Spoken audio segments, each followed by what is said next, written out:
¿Sabías que algunas de las historias más fascinantes de la historia están llenas de misterios que nadie ha logrado resolver? Desde la desaparición total de una colonia vikinga en Groenlandia hasta ninjas que se movían en las sombras con habilidades casi sobrenaturales. En este video descubrirás 9 relatos increíbles que combinan hechos reales, leyendas y enigmas históricos. Te llevaré a través de viajes sorprendentes por distintas épocas y culturas para que conozcas secretos que probablemente no aprendiste en la escuela. Si alguna vez te has preguntado cómo pueden mezclarse la verdad y el mito en la historia, este video es para ti. Quédate y déjate sorprender. Y antes de empezar, no olvides darle like y suscribirte para no perderte ninguno de nuestros contenidos.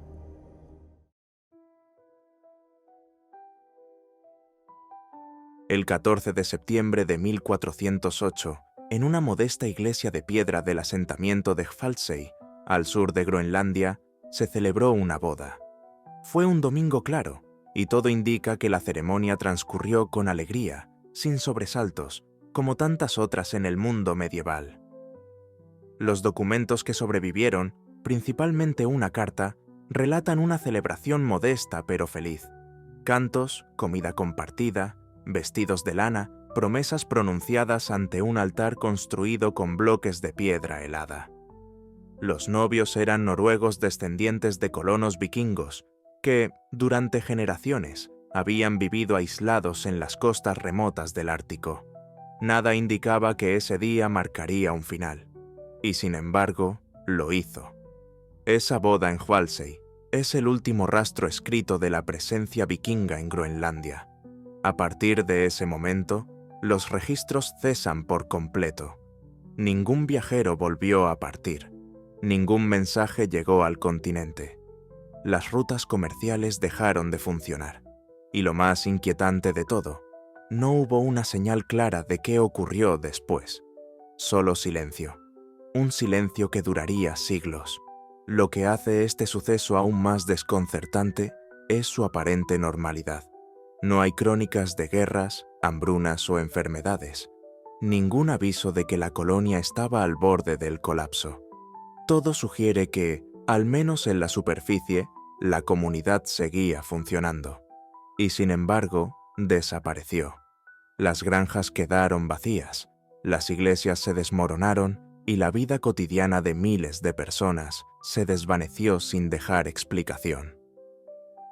Cuando exploradores y misioneros europeos regresaron al lugar más de 300 años después, encontraron las ruinas intactas, viviendas abandonadas, huesos de animales, herramientas oxidadas. Pero no había tumbas recientes, no había cuerpos, no había nadie.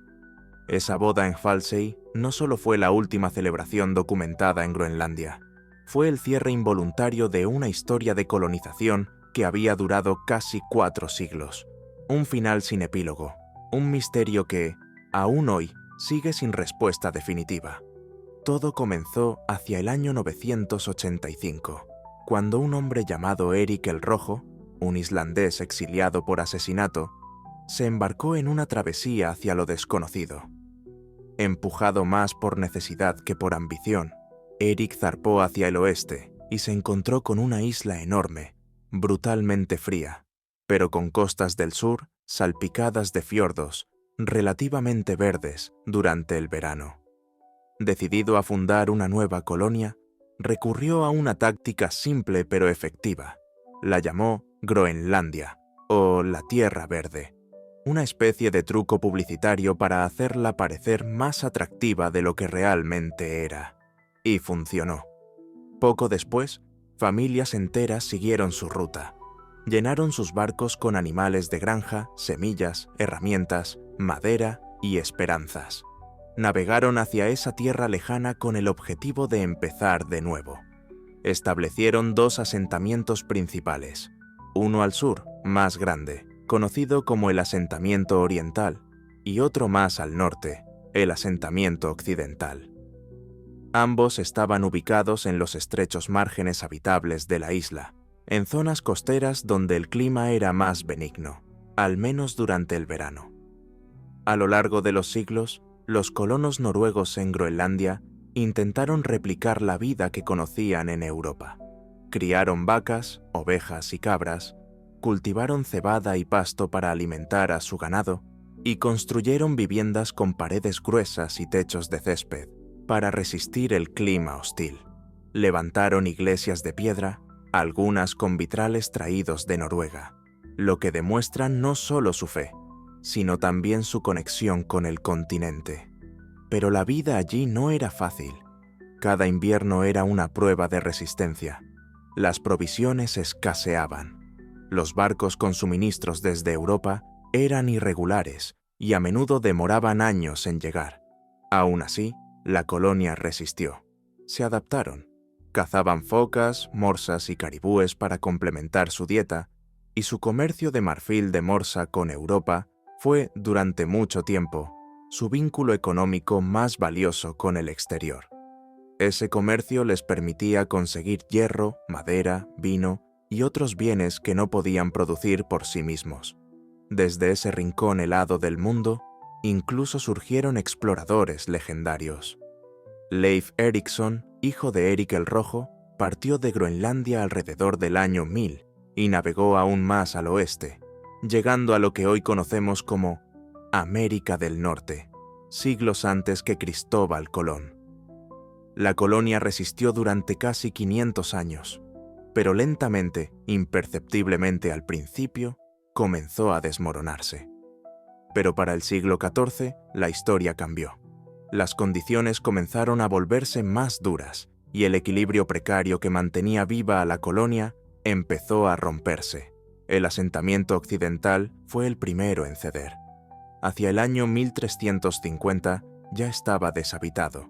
Las razones no están del todo claras, pero todo indica que las dificultades crecían. Inviernos más largos, menos cosechas, menos recursos. La colonia oriental, la más grande y poblada, resistió un poco más. Se mantuvo activa durante varias décadas adicionales, aunque cada vez más aislada, más dependiente de un comercio que ya casi no existía y más vulnerable al clima cambiante. Finalmente, en 1408, ocurrió la boda en Hvalsey, el último documento que da fe de su existencia. Después de eso, no quedó ningún otro rastro escrito. Silencio total, para cuando los misioneros daneses llegaron en 1721. Todo había desaparecido. No había personas, ni ganado, ni restos recientes. Solo ruinas, iglesias de piedra derrumbadas, huesos de animales blanqueados por el sol, herramientas oxidadas y viviendas cubiertas por la hierba. Lo más inquietante era la ausencia total de tumbas recientes. Era como si todos se hubieran desvanecido sin dejar rastro. ¿Qué pasó con ellos? ¿Murieron? ¿Emigraron? ¿Fueron absorbidos por otra cultura? El misterio sigue abierto, y la historia de Groenlandia quedó congelada en el tiempo, marcada por una boda, y un silencio que nunca se rompió. Las teorías sobre la desaparición de los vikingos en Groenlandia son tan diversas como inquietantes, pero todas apuntan a una tormenta perfecta de factores que, juntos, llevaron al colapso. El primero fue el clima. A partir del siglo XIII, comenzó un enfriamiento progresivo, conocido como la Pequeña Edad de Hielo. Los inviernos se alargaron, las temperaturas bajaron drásticamente y los veranos se volvieron más breves e impredecibles. Esto significó menos forraje para los animales, cosechas más pobres y un entorno cada vez más hostil para la agricultura. Las reservas de heno, cruciales para alimentar el ganado durante el invierno, empezaron a escasear. Y sin animales no había leche, carne ni fertilizante. El segundo golpe vino desde Europa. Durante siglos, Groenlandia dependió del comercio para obtener lo que no podía producir: hierro, madera, grano, vino, aceite, y a cambio ofrecía su bien más preciado, el marfil de morsa, que era muy valorado en el continente. Pero cuando el comercio con África se intensificó, el marfil de elefante, más abundante y de mejor calidad, desplazó al de Morsa. Groenlandia perdió su moneda de cambio, y con ella su conexión con el mundo. Como si fuera poco, Europa fue azotada por la peste negra, que entre 1347 y 1351 diezmó la población del continente. Noruega, de donde dependía la colonia, quedó debilitada. Las rutas marítimas dejaron de ser seguras o viables, y los barcos dejaron de llegar. La colonia quedó aislada, sin recursos, sin refuerzos y sin posibilidades de auxilio. Los restos arqueológicos revelan que los colonos intentaron adaptarse. Excavaciones muestran cómo, con el tiempo, su dieta pasó de depender del ganado a basarse casi por completo en la caza marina. Los huesos encontrados en los últimos niveles de basura indican que hasta el 80% de su alimentación provenía de focas y otros animales del mar. Fue un giro desesperado, una adaptación forzada para sobrevivir. Pero no bastó. Las iglesias cerraron, las granjas fueron abandonadas y el paisaje comenzó a tragarse lentamente los restos de una civilización que alguna vez prosperó en el hielo. No se sabe con certeza si los últimos habitantes murieron de hambre, de frío, de enfermedades, o si algunos intentaron escapar en barcos, rumbo a Islandia o Noruega.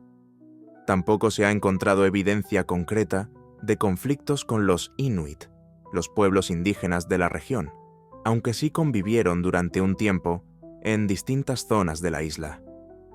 Algunos arqueólogos han planteado la posibilidad de que los últimos sobrevivientes se integraran a las comunidades Inuit, adaptándose por completo a su modo de vida. Pero las pruebas genéticas hasta ahora no han confirmado ningún mestizaje claro. Lo que sí sabemos con certeza es esto. Después de aquella boda celebrada en Hvalsey en 1408, nunca más se supo de ellos. El eco de sus voces se perdió en los fiordos, sus hogares fueron reclamados por la nieve y el viento, y su historia quedó sepultada bajo siglos de misterio. Lo que ocurrió en Groenlandia nos muestra hasta qué punto la alimentación puede definir el destino de una sociedad. En un entorno extremo, sin recursos estables, una dieta insuficiente puede significar la diferencia entre la vida y la extinción. Pero no todas las comunidades medievales vivieron al borde del colapso. En contraste con los colonos vikingos aislados en el Ártico, los campesinos de la Inglaterra medieval vivían una realidad muy distinta, aunque no menos incomprendida. Existe una creencia muy extendida, alimentada por libros, películas y series, de que los campesinos medievales apenas sobrevivían, comiendo poco más que gachas y pan duro. Se les imagina desnutridos, harapientos, siempre al borde de la inanición. Pero la evidencia histórica cuenta otra historia.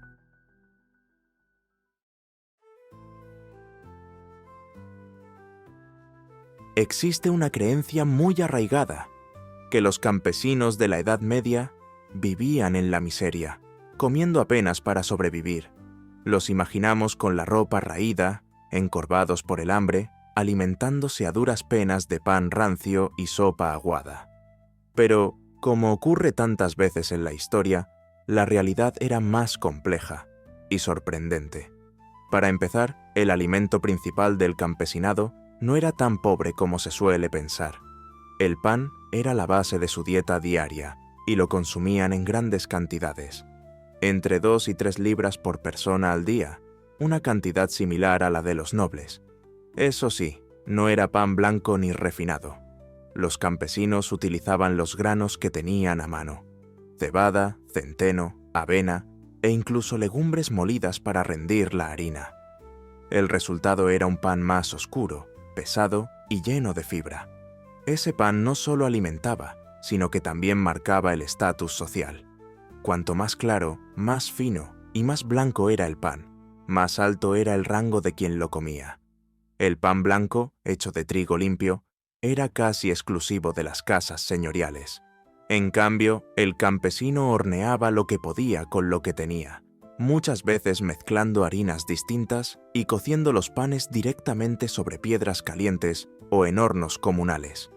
Este pan servía no solo como alimento, sino también como base para otras comidas. Se usaba para absorber guisos, como plato comestible o incluso como cuchara improvisada. No era un acompañamiento, era el centro de cada comida. Junto al pan, el plato más común en la mesa campesina era el pottage, un guiso espeso, versátil y nutritivo. No había una receta universal, era más bien una técnica.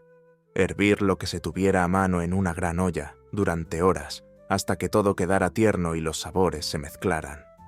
Cereales como avena o cebada, verduras de temporada como coles, nabos, zanahorias, puerros, y legumbres secas como habas o guisantes eran sus ingredientes habituales. A menudo se cocinaba una gran cantidad que se mantenía al fuego por días, reponiendo ingredientes sobre la marcha. Aunque el pottage podía ser completamente vegetal, muchas veces incluía algún refuerzo cárnico cuando había suerte. Tocino, restos de cerdo, grasa, huesos con algo de carne adherida, o incluso sangre, que espesaba el caldo y lo hacía más sustancioso. Era un plato humilde, sí, pero lleno de energía, ideal para resistir las largas jornadas de trabajo. Y aunque se cree que la carne era un lujo reservado a los nobles, lo cierto es que los campesinos también comían carne, aunque con menos frecuencia y variedad. Criaban cerdos, gallinas, ocasionalmente alguna oveja. El cerdo era el animal más aprovechado, fácil de alimentar, resistente y muy rentable. De él se usaba todo: carne fresca, grasa para cocinar, vísceras para embutidos, sangre para morcillas. Para el invierno, cuando el alimento escaseaba, los campesinos empleaban técnicas de conservación. Salaban y secaban la carne, ahumaban pescado, fermentaban verduras, colgaban hierbas aromáticas en la cocina y almacenaban legumbres secas en bolsas de tela o tinajas. Cada producto del campo o del corral era aprovechado al máximo. Nada se desperdiciaba. La autosuficiencia era cuestión de supervivencia. Los productos animales también formaban parte esencial de la dieta campesina, sobre todo en las estaciones más cálidas. En primavera y verano, cuando las vacas y cabras producían más leche, se elaboraban quesos frescos, se consumía suero, y los huevos eran abundantes gracias a las gallinas criadas en casa. Estos alimentos añadían proteínas, grasas y variedad a una dieta basada mayoritariamente en cereales y verduras. Además, la naturaleza ofrecía recursos adicionales. Los campesinos que vivían cerca de bosques o zonas silvestres recolectaban frutos del entorno: moras, fresas, manzanas silvestres, nueces, castañas, avellanas e incluso setas comestibles. Estos productos no solo enriquecían la alimentación, sino que también servían como ingredientes para conservar, fermentar o secar según la época del año. En cuanto a las bebidas, el agua no siempre era confiable. Los pozos podían contaminarse fácilmente y el agua estancada representaba un riesgo constante. Por eso, la mayoría optaba por beber ale, una cerveza de bajo contenido alcohólico, que al haber sido hervida durante su preparación era más segura. Esta bebida era espesa, nutritiva y servía como complemento alimenticio. Se consumía a diario, desde niños hasta ancianos, y en muchas casas se elaboraba en pequeñas cantidades para consumo familiar. En algunas regiones, un campesino podía beber entre 2 y 4 litros al día. La dieta también cambiaba según el lugar. En las aldeas costeras o ribereñas, el pescado era una fuente básica de proteína: arenques, anguilas, truchas, moluscos. En cambio, en regiones ganaderas, el consumo de carne de oveja y productos lácteos era más común. Así, el paisaje y el tipo de economía local moldeaban lo que se comía. Y aunque los años de sequía o malas cosechas podían traer hambrunas, especialmente en inviernos largos o tras lluvias arrasadoras, en épocas normales, los campesinos tenían acceso a una dieta modesta, pero suficiente para vivir, trabajar y criar familias.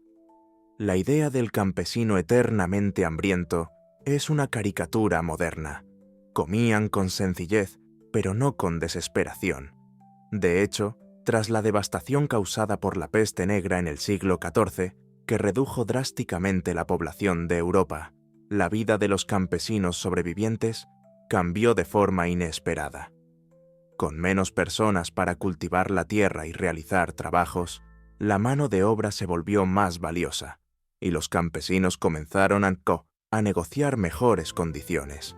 En muchos casos, los jornales aumentaron y las cargas feudales se aligeraron. Esto les permitió acceder a alimentos que antes eran inalcanzables: más carne, más queso, mantequilla y panes de mejor calidad. Este cambio marcó una mejora real en la alimentación y la calidad de vida de muchos trabajadores rurales. A pesar de las duras condiciones laborales, el hambre ya no era una amenaza constante. La dieta se diversificó y los alimentos antes reservados a las clases altas comenzaron a llegar a las mesas humildes. Además, el alimento no era solo una cuestión de supervivencia, también era parte de la vida social y espiritual. En fiestas religiosas, ferias anuales, bodas, nacimientos y funerales, la comida se volvía protagonista. Se cocinaban guisos especiales, se sacrificaban animales, se horneaban panes festivos y se compartía vino o ale en mayor abundancia. Los señores, por su parte, solían ofrecer banquetes comunitarios para demostrar generosidad y mantener la lealtad de sus siervos. Esos momentos eran más que una pausa en la rutina. Eran actos de comunidad donde el alimento se convertía en símbolo de unión, celebración y pertenencia. Incluso en tiempos difíciles, la comida mantenía su rol central en el tejido social. En resumen, los campesinos medievales no eran figuras miserables, hambrientas y resignadas. Vivían con esfuerzo e ingenio, aprovechando cada recurso, adaptándose al clima y a las estaciones, compartiendo lo que tenían. Su dieta, aunque sencilla, era sorprendentemente completa, y cuando llegaban los buenos tiempos, comían bien y con orgullo.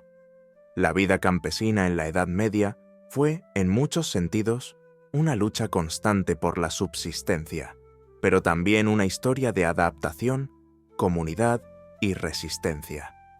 Sin embargo, mientras la mayoría se esforzaba por sobrevivir con el sudor de su frente, había otros que eligieron caminos más oscuros para ganarse la vida. Y es ahí donde surge una figura que ha capturado la imaginación de generaciones: el ladrón. Con el paso del tiempo, estos personajes se transformaron en leyenda, y en la cultura popular moderna, esa leyenda adoptó una forma muy concreta: el gremio de ladrones, una organización secreta, estructurada, casi profesional, al estilo de los antiguos gremios de artesanos, pero dedicada al crimen. Pero, ¿existió realmente algo así? ¿Hubo alguna vez un gremio de ladrones, como los que vemos en novelas, películas o videojuegos? La respuesta es más sorprendente de lo que parece.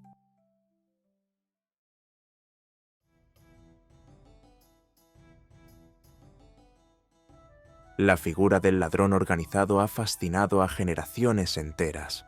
En libros, películas y videojuegos es común encontrar una estructura secreta y jerárquica conocida como el gremio de ladrones.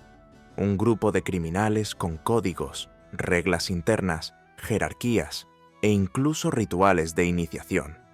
Se les retrata como una especie de versión oculta de los gremios medievales legítimos, como si fueran artesanos del crimen, operando con eficiencia, discreción y honor propio. Pero, ¿alguna vez existió realmente algo así? La respuesta es no. El concepto de un gremio de ladrones como organización formal, estructurada y reconocida nunca existió en la Edad Media. No hay documentos que respalden su existencia, ni registros legales que mencionen su funcionamiento como gremio.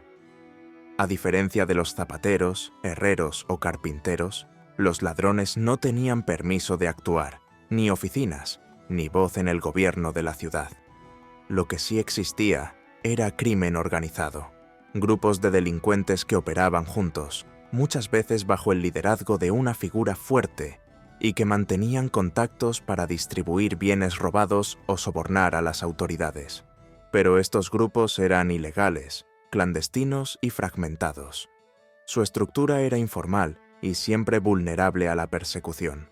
No tenían estatutos, ni protección institucional, ni funcionaban abiertamente como parte del tejido económico. A diferencia de los gremios reales, que eran reconocidos por las autoridades, regulaban el aprendizaje de oficios y defendían los intereses de sus miembros, los ladrones operaban fuera de cualquier ley o norma oficial. Cualquier intento de organización criminal demasiado visible era rápidamente reprimido. En la práctica, su existencia era precaria y constantemente amenazada por castigos públicos, azotes, mutilaciones o la horca. Uno de los primeros lugares donde aparece esta idea del gremio de ladrones no es un registro judicial ni un documento histórico, sino una obra literaria. En 1613, Miguel de Cervantes, el célebre autor de Don Quijote, publicó una novela corta titulada Rinconete y Cortadillo. En ella, presenta a dos jóvenes pícaros que llegan a Sevilla con intenciones de robar por su cuenta, pero descubren que no pueden hacerlo libremente. En la ciudad, el crimen está organizado.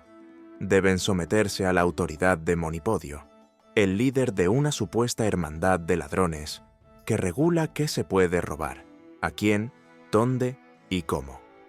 Esta organización funciona como si fuera un gremio artesanal. Hay jerarquías, términos específicos, normas de convivencia y hasta un libro de registros donde se anotan los delitos cometidos.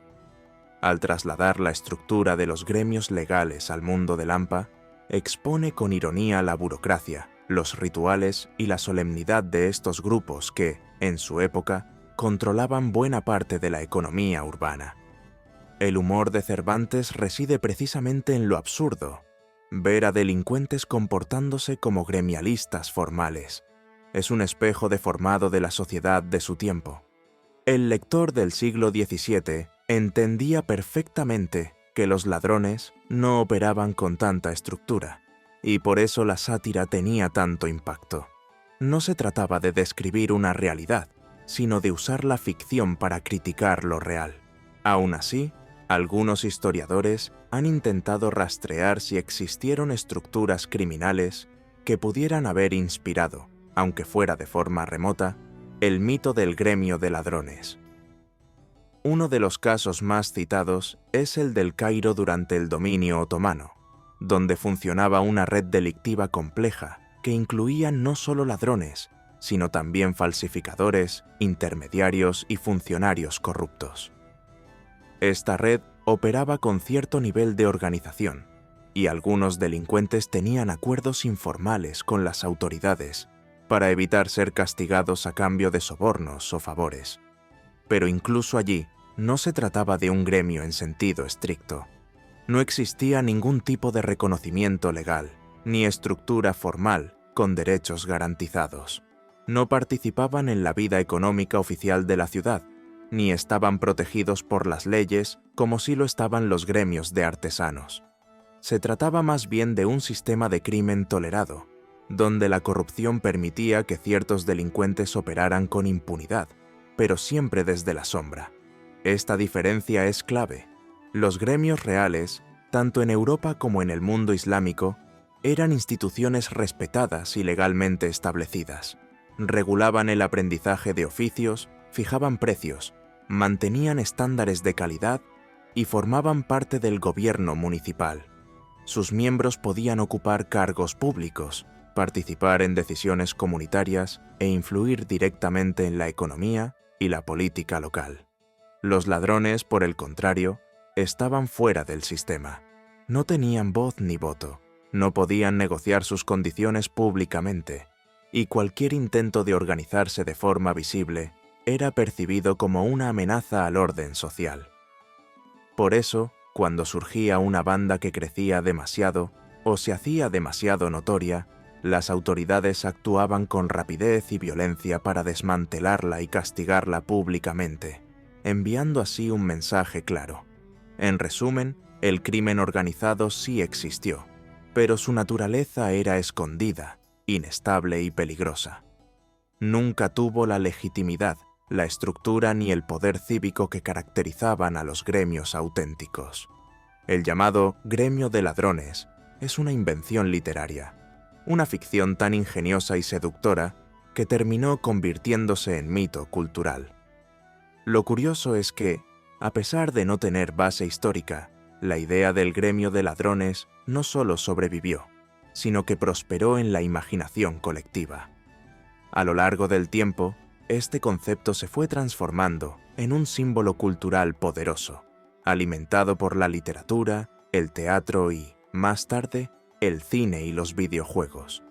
Durante el siglo XIX, en plena efervescencia del romanticismo, los escritores comenzaron a idealizar al ladrón como una figura rebelde, ingeniosa y hasta honorable.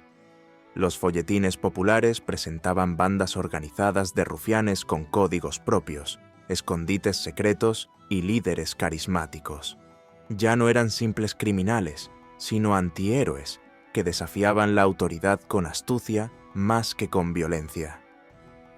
Con la llegada del siglo XX, el cine y la televisión llevaron esa imagen aún más lejos, y los videojuegos terminaron por consolidarla. Hoy es difícil imaginar una ciudad ficticia, sea medieval, futurista o fantástica, que no tenga un gremio de ladrones oculto en sus callejones, operando desde las sombras con sorprendente disciplina. Títulos como Skyrim, Assassin's Creed, Thief o Dishonored han convertido esta figura en parte esencial del paisaje narrativo.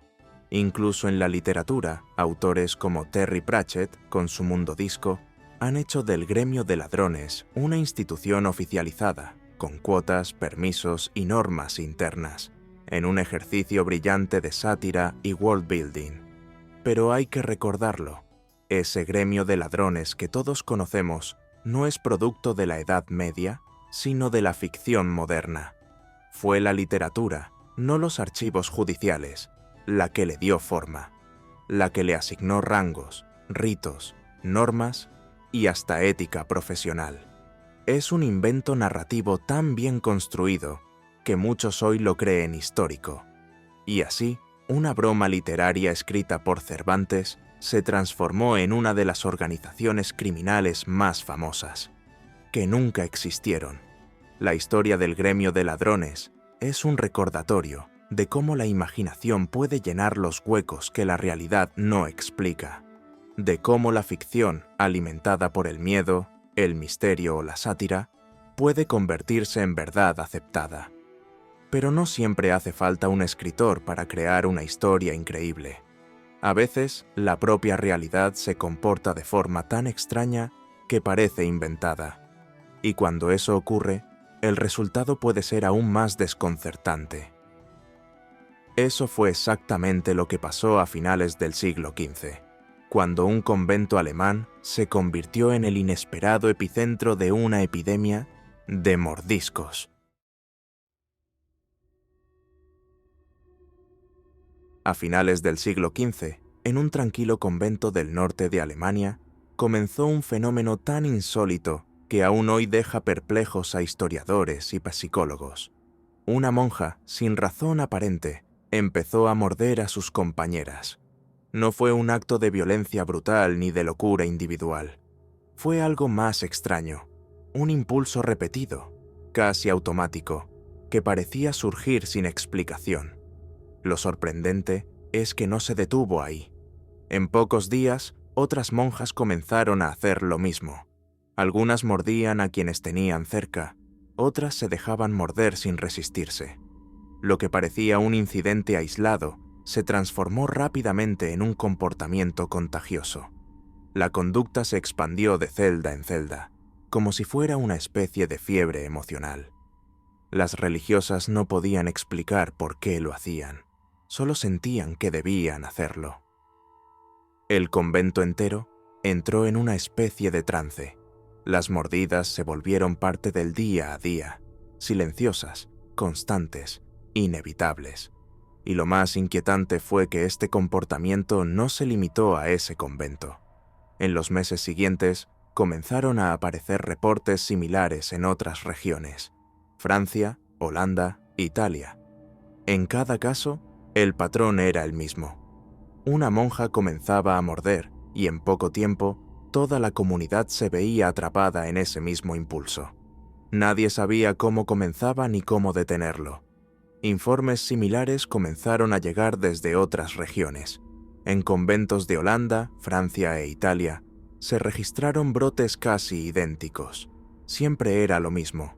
Una monja iniciaba el comportamiento y sin que mediara castigo ni reflexión, otras la seguían.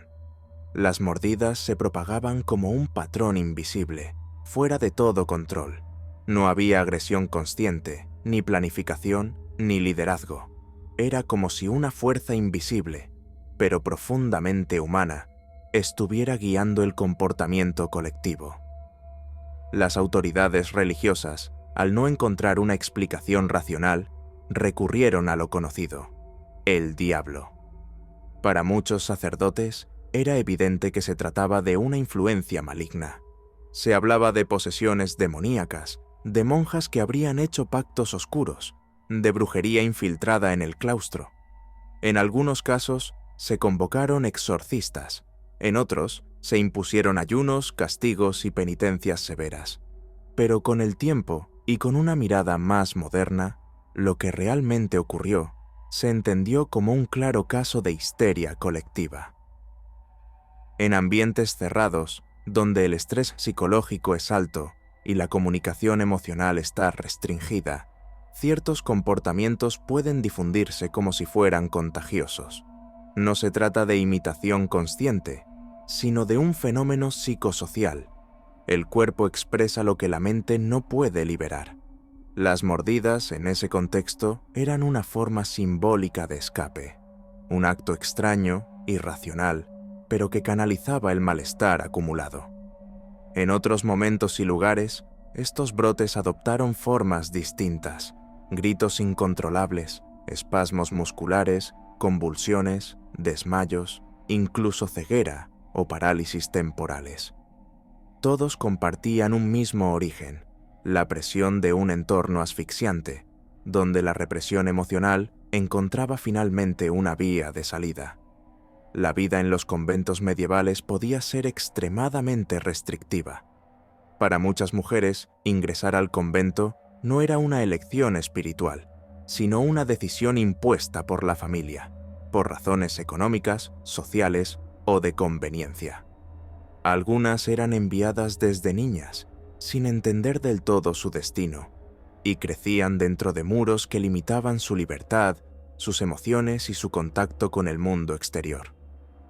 El día a día estaba marcado por la obediencia absoluta, el silencio prolongado y una rutina monótona de rezos, trabajo y aislamiento. Las emociones no tenían espacio para expresarse abiertamente. El deseo, la frustración, el miedo o la tristeza se reprimían, se escondían o se disfrazaban de culpa. En ese entorno, cualquier tensión acumulada podía explotar de forma inesperada, y cuando una manifestación extraña surgía, como las mordidas, no era raro que otras la replicaran, ya fuera por sugestión, por presión o por una forma inconsciente de liberar su propio malestar. Las autoridades eclesiásticas, sin conocimientos médicos ni herramientas psicológicas, solo podían interpretar el fenómeno a través del marco espiritual, y así respondían con lo que conocían: ayunos severos, penitencias públicas, aislamiento y, en los casos más graves, exorcismos. Algunas monjas fueron castigadas, otras recluidas, y no faltaron los conventos que fueron cerrados temporalmente ante la imposibilidad de contener el brote. Lo más desconcertante era que ninguna de estas medidas parecía funcionar. Las epidemias se mantenían durante semanas o meses, y luego, sin previo aviso, desaparecían. No dejaban secuelas físicas, no había explicaciones, simplemente cesaban. como si el conflicto que las había provocado se hubiera agotado, como si el cuerpo, tras liberar su tensión, volviera al equilibrio sin dejar huella. Estos episodios, aunque poco conocidos, revelan un aspecto inquietante y profundo de la historia. Cuando las emociones no pueden hablar, el cuerpo grita. Y en los muros cerrados de los conventos medievales, ese grito adoptó la forma más insólita imaginable: una epidemia de mordiscos. Este episodio no fue único. A lo largo de la historia, en distintos lugares y épocas, se han registrado fenómenos similares que reflejan cómo el entorno puede desencadenar respuestas colectivas inexplicables. En el siglo XIX, por ejemplo, hubo convulsiones masivas en fábricas textiles de Europa, donde decenas de trabajadoras caían al suelo con espasmos sin causa médica clara. En los años 60, en un internado de Tanzania, se desató una epidemia de risa incontrolable que duró semanas y afectó a cientos de niñas. Y mucho antes, en la Edad Media, tuvo lugar el famoso baile de San Vito en Alsacia, donde multitudes comenzaban a bailar sin freno hasta colapsar, presas de una fuerza que ni entendían ni podían controlar. En todos estos casos, los ingredientes eran los mismos: comunidades cerradas, presión constante, normas estrictas o ambientes opresivos. El patrón se repetía una y otra vez. Alguien manifestaba un síntoma extraño, una risa, un temblor, un impulso inusual, y otros lo seguían, como si el cuerpo de cada individuo se conectara con una ansiedad común, compartida pero no expresada. La historia de las monjas mordedoras, con su mezcla de absurdo, angustia y misterio, nos deja una lección inquietante. La mente humana, cuando está atrapada bajo tensión prolongada, puede escapar por caminos inesperados. Puede crear síntomas físicos sin enfermedad, comportamientos repetidos sin lógica y reacciones colectivas que desafían toda explicación racional. No siempre necesitamos buscar demonios, maldiciones o fuerzas ocultas para entender lo extraño. A veces, el misterio más profundo no está en lo sobrenatural, sino en nosotros mismos. Los brotes de histeria colectiva en los conventos medievales muestran cómo el entorno social puede moldear el comportamiento humano hasta límites insospechados. La presión, el aislamiento, la desigualdad, todo influye. Y lo mismo puede decirse de las grandes ciudades. Cuando crecen demasiado rápido, cuando concentran poder y miseria en el mismo espacio, los desequilibrios no tardan en manifestarse. Eso fue exactamente lo que ocurrió en la antigua Roma, una ciudad que, en su apogeo, se convirtió en el corazón del mundo conocido. Una metrópoli inmensa, brillante y caótica, donde el desempleo no solo era común, era estructural.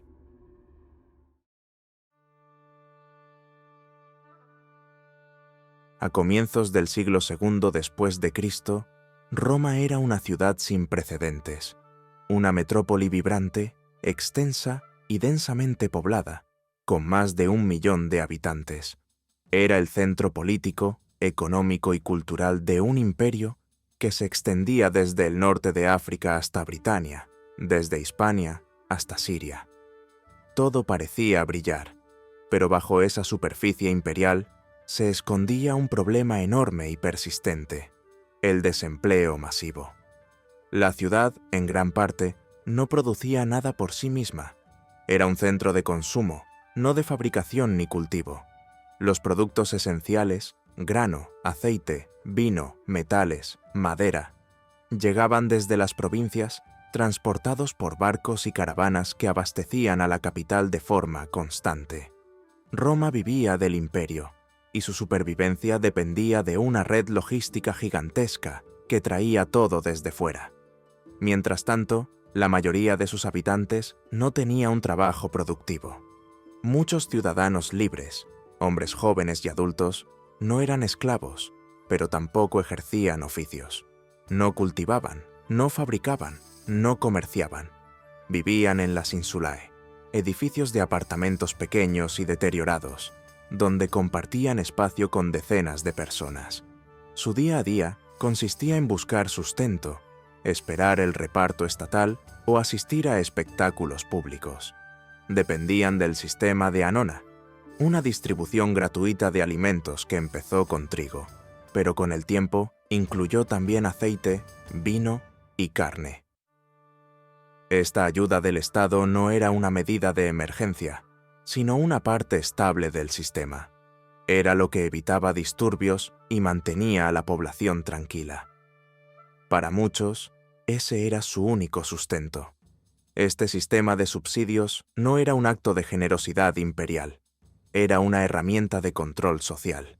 Los emperadores comprendían bien que una multitud hambrienta era una amenaza para la estabilidad. Por eso, junto con el pan, ofrecían espectáculos masivos, los famosos panem circenses. No se trataba solo de alimentar, sino de entretener, de dispersar el malestar en medio del bullicio del Coliseo, en las carreras del Circo Máximo o en las festividades públicas. La política quedaba en segundo plano cuando el pueblo tenía la barriga llena y los ojos ocupados. Sin embargo, el problema del desempleo iba mucho más allá de la falta de ingresos. Era un fallo estructural del sistema romano. A medida que el imperio se expandía, las grandes élites absorbieron las tierras pequeñas, desplazando a miles de campesinos. Muchos terminaron en la capital, buscando oportunidades que simplemente no existían. Roma crecía, pero no generaba suficientes trabajos. Para empeorar las cosas, los esclavos hacían casi todo el trabajo manual. Eran baratos, obedientes y estaban al servicio de los ricos. Construían, cocinaban, limpiaban, fabricaban. Esta abundancia de mano de obra esclava hacía que los ciudadanos libres fueran innecesarios en muchos oficios, dejándolos sin ocupación ni ingresos. Así, el desempleo romano no era un accidente, era una consecuencia directa del sistema económico, de la desigualdad y de una ciudad que se convirtió en el centro del poder, pero no de la producción. Un lugar donde millones vivían del imperio sin saber cuánto tiempo podría durar ese equilibrio tan frágil. La paradoja era tan evidente como inquietante. Roma brillaba por fuera, pero cojeaba por dentro. Era la joya del imperio, símbolo de civilización y poder, y al mismo tiempo, un lugar marcado por la desigualdad extrema. Mientras los senadores, patricios y grandes terratenientes vivían rodeados de lujo, con jardines privados, fuentes y decenas de esclavos a su servicio, la mayoría de los ciudadanos libres apenas sobrevivía. Hacinados en edificios de varios pisos mal construidos, vivían con lo justo, dependiendo de los subsidios estatales para comer, sin trabajo estable ni futuro prometedor. Y sin embargo, la maquinaria del imperio seguía avanzando. Los emperadores continuaban repartiendo trigo, organizando espectáculos y financiando proyectos de construcción como acueductos, termas o caminos que ofrecían empleo temporal a algunos. Era una forma de contener el descontento, de mantener la ilusión de orden en una ciudad que cada vez generaba menos por sí misma. Durante siglos, esta fórmula logró su objetivo: sostener la paz urbana. Pero esa paz tenía un costo oculto: la creciente dependencia del Estado, el estancamiento social y la falta de producción interna fueron debilitando el corazón del imperio. El desempleo no solo era una cifra, era una señal de desgaste, de una economía desequilibrada y de una capital que había dejado de ser autosuficiente. Porque ninguna ciudad, por grandiosa que sea, puede crecer indefinidamente sin producir, y ningún imperio, por más extenso y poderoso, puede sostener eternamente a millones de personas cuyo único rol es esperar el próximo reparto y distraerse con el siguiente espectáculo. Lo que empezó como una solución eficaz se convirtió, con el tiempo, en una fisura profunda, una que, junto a otras, acabaría por resquebrajar los cimientos del mayor imperio de la antigüedad. El colapso de Roma nos recuerda que incluso los imperios más vastos pueden derrumbarse si sus cimientos se debilitan. La historia no se detiene. Después de Roma vinieron siglos de migraciones, conflictos y transformaciones profundas. Nuevos pueblos tomaron el escenario, con nuevas formas de poder, creencias y leyendas. Y entre todas esas figuras que emergieron en la oscuridad de la Alta Edad Media, una destaca por su nombre, su misterio y su brutalidad: Ivar el Deshuesado. Solo con escucharlo, algo se activa en la imaginación. ¿Quién fue? ¿Un guerrero? ¿Un monstruo? ¿Una invención? La respuesta, como muchas veces ocurre, es más extraña y fascinante de lo que parece.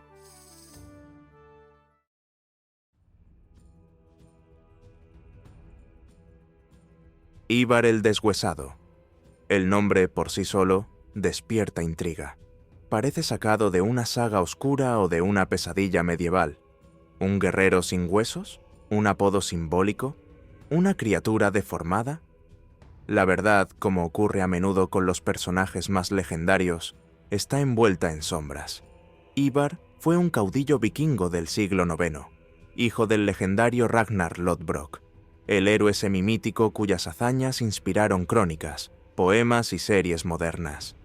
Según las sagas escandinavas, Ivar fue uno de los líderes del Gran Ejército Pagano, una coalición de guerreros nórdicos que en el año 865 invadió las Islas Británicas. Su campaña fue devastadora. Destruyeron monasterios, arrasaron pueblos, sitiaron ciudades y exigieron tributo a cambio de no arrasar con todo. Reinos enteros cayeron ante su avance, y su nombre se volvió sinónimo de destrucción. Pero la fama de Ivar no se debía solo a su éxito militar, sino también a su apodo misterioso: Ivar Hinn Beinlausi, el sin huesos. Las interpretaciones han sido muchas y variadas. Algunos creen que sufría de osteogénesis imperfecta, una enfermedad que debilita los huesos al punto de hacerlos casi inexistentes. Según esta teoría, Ivar sería un comandante temido, pero físicamente frágil, incluso incapaz de caminar. Otros piensan que era hipermóvil, con articulaciones tan flexibles que podía moverse de forma antinatural, lo que le daba una ventaja táctica y una apariencia inquietante en combate. Y hay quienes creen que el apodo no describe una condición física, sino una cualidad simbólica: su astucia, su ferocidad, su capacidad para adaptarse, deslizarse, atacar y desaparecer. Como si fuera un guerrero sin límites, imposible de quebrar. Cualquiera sea la verdad sobre su condición física, la reputación de Ivar inspiraba miedo real. Las crónicas anglosajonas no lo describen como una figura mítica, sino como un líder formidable, estratégico y despiadado. Bajo su mando, el gran ejército pagano logró victorias que cambiaron el curso de la historia en las Islas Británicas. Capturaron York en el año 866, una de las ciudades más importantes del norte de Inglaterra. Establecieron allí una base de operaciones y consolidaron una presencia vikinga permanente. No eran simples saqueadores, eran conquistadores con objetivos claros y tácticas efectivas. Uno de los episodios más notorios que rodean su figura es el de la venganza por la muerte de Ragnar Lodbrok, su padre. Según las sagas, Ragnar fue capturado por el rey Aela de Northumbria y ejecutado de forma cruel, arrojado vivo a un pozo lleno de serpientes venenosas. Al recibir la noticia, Ivar y sus hermanos juraron vengar su muerte, y así comenzó una campaña sistemática contra los reinos ingleses. Años después, capturaron a Aela, y según la leyenda, Ivar ordenó que fuera ejecutado mediante el infame águila de sangre, una práctica brutal en la que se abría la espalda de la víctima, se cortaban las costillas hacia atrás y se extraían los pulmones para simular alas. Aunque los historiadores modernos dudan de que este castigo se haya practicado realmente, al menos en los términos descritos por las sagas, el hecho de que esta historia se asocie a Ivar revela el alcance simbólico de su figura, no solo como guerrero, sino como encarnación del terror vikingo. Ivar no era un líder cualquiera. Era una leyenda viviente, un personaje que combinaba la táctica militar con la mitología nórdica, la crueldad con el misticismo, y su legado quedó grabado tanto en los campos de batalla como en la memoria colectiva de los pueblos que enfrentó. Lo cierto es que, más allá del mito, Ivar existió. Su figura no es solo un producto de la tradición oral o de las sagas poéticas. Su nombre aparece en fuentes históricas contemporáneas, tanto escandinavas como anglosajonas. Fue un personaje real, con impacto tangible en los acontecimientos del siglo IX. Su muerte se sitúa alrededor del año 873, y aunque los detalles exactos son inciertos, se cree que fue enterrado en Repton, en el centro de Inglaterra. Allí, excavaciones arqueológicas han revelado una tumba colectiva de guerreros vikingos, junto a un individuo de alto rango que podría haber sido él. Pero su legado va mucho más allá de los restos encontrados o las victorias militares. Ivar el Deshuesado se convirtió en un símbolo, en una figura que representa la esencia del mundo vikingo, implacable, enigmático, feroz y profundamente mítico. Encarnó la capacidad de su pueblo para sembrar temor en tierras lejanas, para desafiar imperios establecidos y para perdurar no solo en el campo de batalla, sino también en la memoria. Porque Ivar no fue simplemente un jefe de guerra. Fue un personaje que cruzó la frontera entre la historia y la leyenda, dejando tras de sí una estela de relatos, temores y fascinación. Su nombre ha sobrevivido al paso de los siglos, transmitido entre generaciones como un eco que resuena desde un pasado turbulento y brumoso. Un nombre que, aún hoy, evoca imágenes de barcos en la niebla, espadas en alto, y un guerrero sin huesos, pero con un legado imposible de quebrar. Los vikingos, como Ivar, dejaron su huella en Europa con acero, fuego y miedo. Pero no todas las leyendas del pasado nacen de la guerra.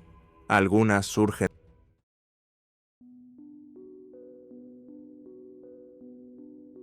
Uno de los diamantes más célebres del mundo desapareció sin dejar rastro. Su historia, que atraviesa siglos, imperios y revoluciones, está marcada por el lujo, la ambición y el misterio. Se le conocía como el diamante florentino, y era tan deslumbrante como su origen es incierto. La gema tenía un tono inusual, amarillo pálido con reflejos verdosos, algo extremadamente raro en un diamante de su tamaño. Pesaba 137 quilates y estaba tallada en forma de doble rosa de 9 lados, una técnica compleja y poco común. No era una joya discreta, era una piedra que, por su tamaño y color, no podía pasar desapercibida. Su origen exacto sigue siendo motivo de debate. Se cree que fue extraída en India, en las minas de Golconda, que en esa época producían algunas de las piedras más valiosas del mundo.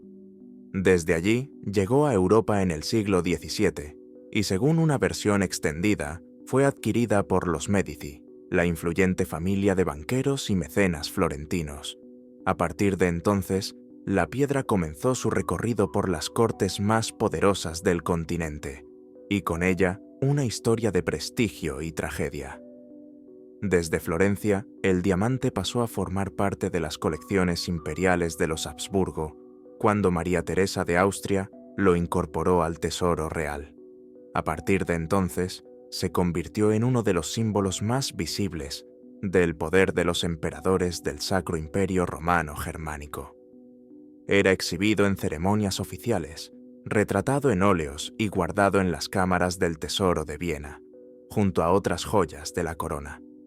Su presencia no era solo estética, era una afirmación visual de riqueza, herencia y legitimidad dinástica.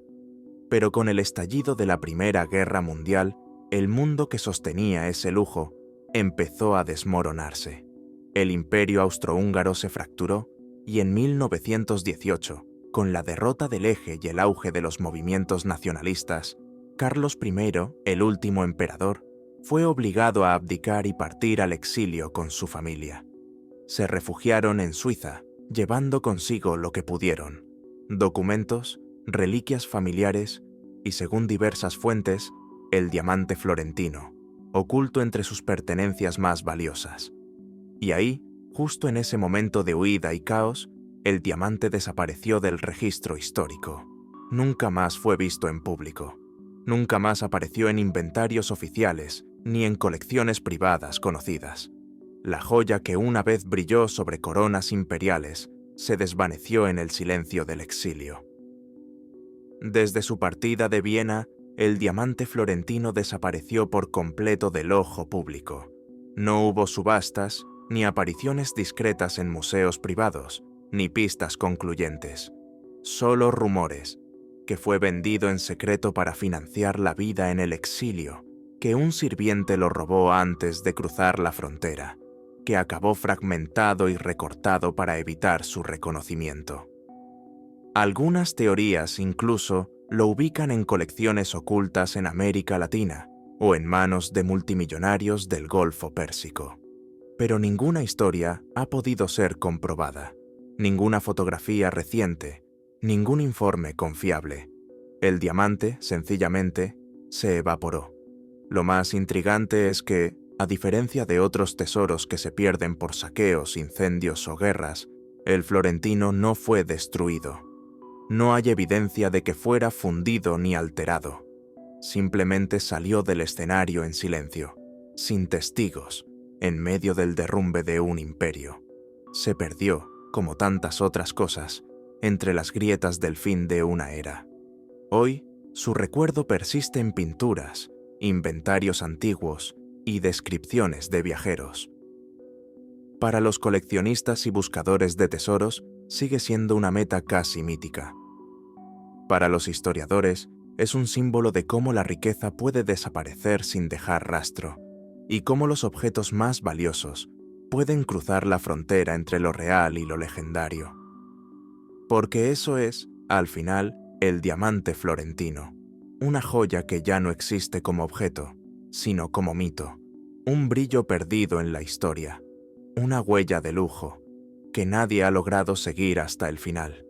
Mientras en Europa una joya desaparecía en el silencio del exilio, al otro lado del mundo, en el Japón feudal, se tejían historias igual de fascinantes, pero mucho más oscuras y secretas. Bajo la sombra de castillos imponentes y en la quietud de noches sin luna, surgieron figuras envueltas en misterio, temidas y admiradas por igual, los ninjas. Su historia, envuelta en leyenda y sigilo, nos lleva a dos regiones clave, Iga y Koga, donde estas guerreras de las sombras desarrollaron un arte único de espionaje, infiltración y combate. Pero, ¿quiénes eran realmente? ¿Qué secretos escondían en sus túnicas negras?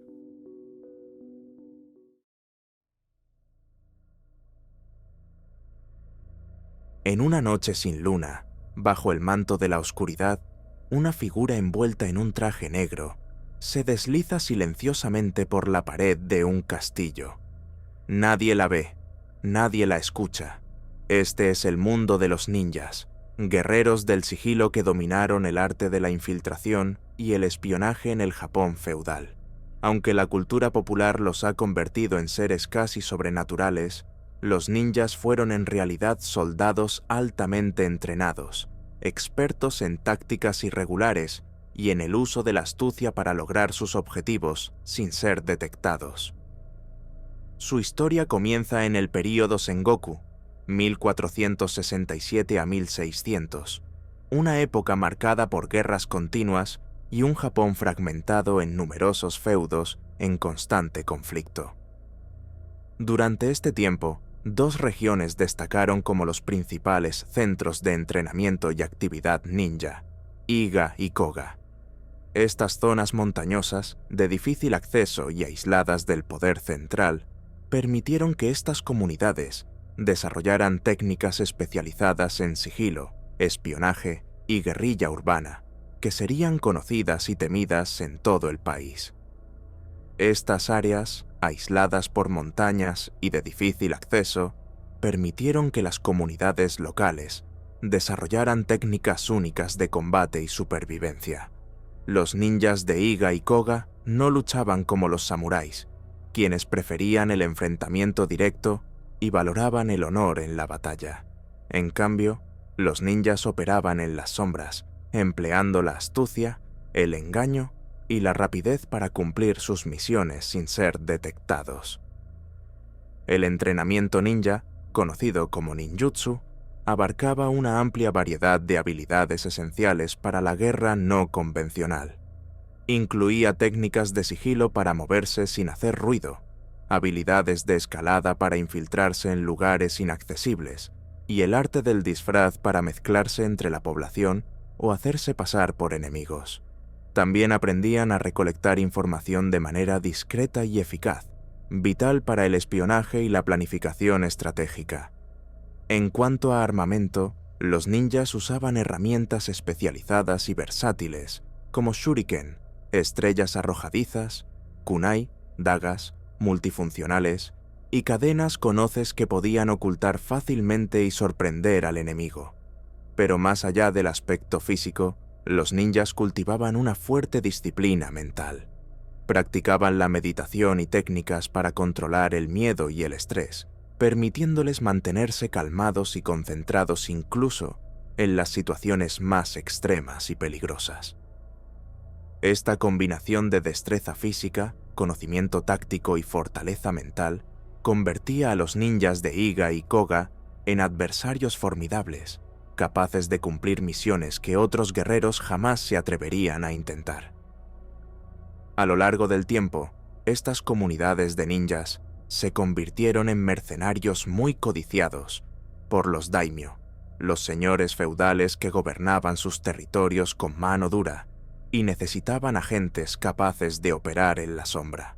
Los ninjas eran enviados a cumplir misiones extremadamente peligrosas que exigían discreción y eficacia, desde espionaje para obtener información vital sobre enemigos y aliados, hasta sabotajes que podían desbaratar ejércitos o destruir provisiones sin ser detectados. En ocasiones mucho más raras, también realizaban asesinatos selectivos para eliminar figuras clave que amenazaban el equilibrio de poder.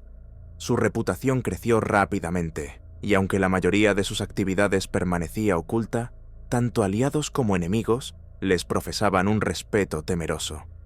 Sin embargo, debido a la naturaleza clandestina de su trabajo, los ninjas rara vez recibían reconocimiento público o gloria. Eran guerreros del silencio, necesarios, pero invisibles.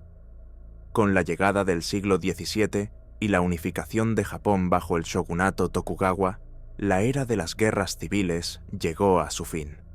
Esta pacificación del país significó que muchas de las funciones tradicionales de los ninjas quedaron obsoletas.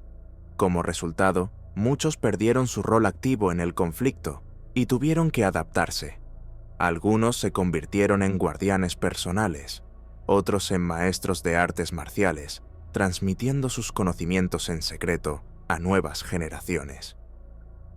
A pesar de la disminución de su protagonismo en la vida política y militar, el legado de los ninjas persistió. Sus técnicas y enseñanzas quedaron preservadas en manuales secretos, textos que solo unos pocos tenían permitido estudiar.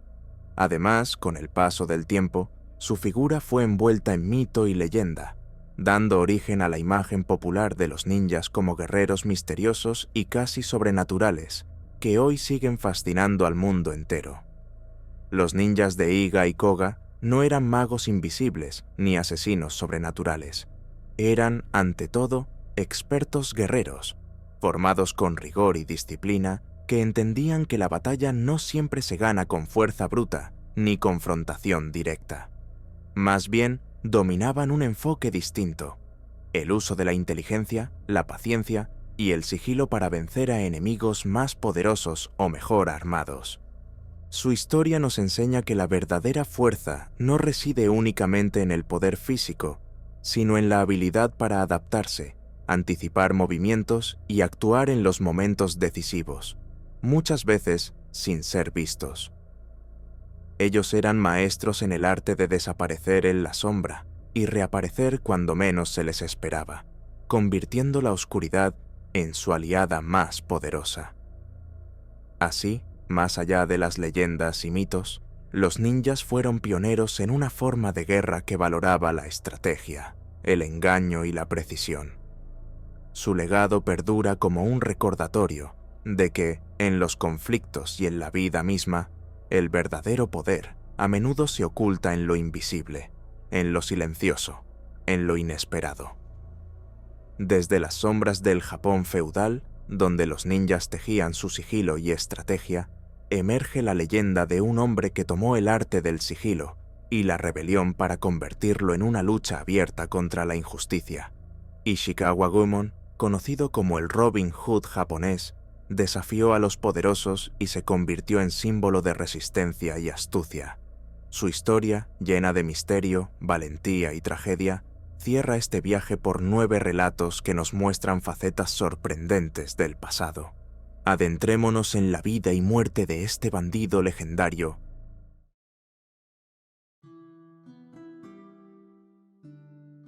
En el Japón feudal, durante la convulsa época del Sengoku, surgió una figura que rápidamente se convirtió en leyenda: Ishikawa Goemon.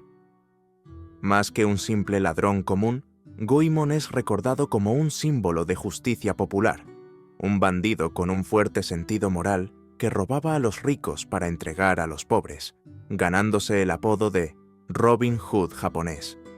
Aunque su origen exacto es incierto y está rodeado de misterio, se cree que Goemon creció en la provincia de Iga, famosa por ser cuna de los ninjas y un lugar donde las artes del sigilo y la supervivencia se enseñaban desde jóvenes.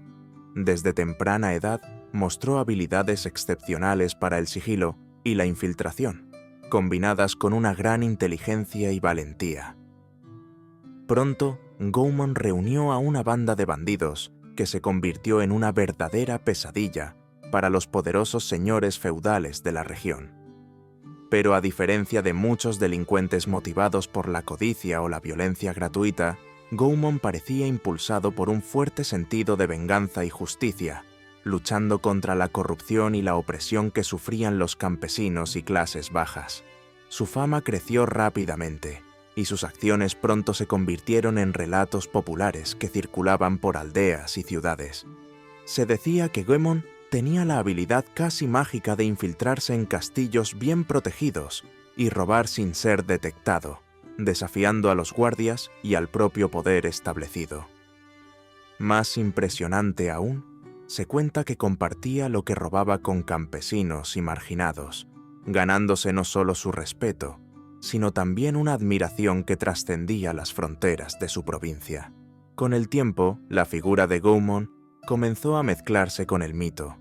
Las historias sobre él se adornaron con hazañas casi imposibles y una astucia inigualable, convirtiéndolo en un héroe popular y símbolo de resistencia contra la injusticia social.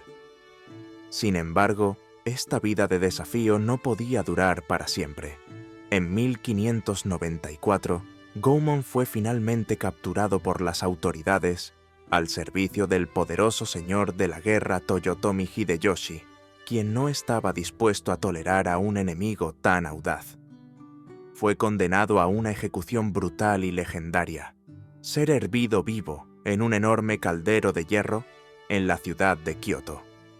Según la leyenda, incluso en sus últimos momentos, Goemon demostró su valor y amor paternal al sostener a su hijo en alto, por encima de las llamas, protegiéndolo mientras enfrentaba su trágico destino con una valentía que quedó grabada en la memoria popular para siempre.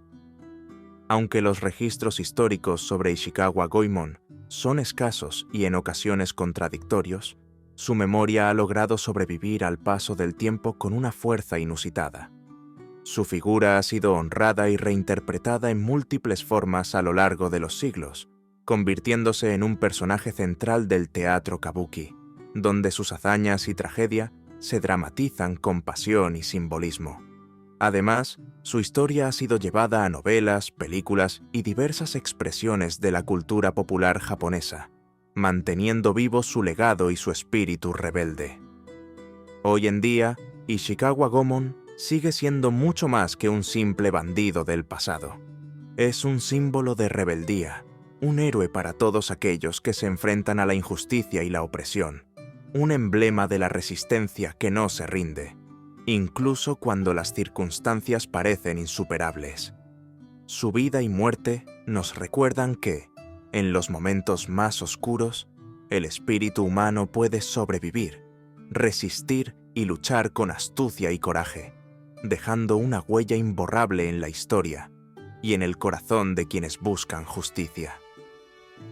Hoy aprendiste sobre 9 historias fascinantes que combinan misterio, leyenda e historia real. Desde la desaparición de los vikingos en Groenlandia, pasando por la dieta medieval, hasta la leyenda del ninja Ishikawa Goemon. Si te gustó este contenido, suscríbete para más historias como estas. Déjame saber en los comentarios cuál historia te sorprendió más o qué tema te gustaría que exploráramos. Y si crees que este video puede interesarle a alguien más, compártelo ahora.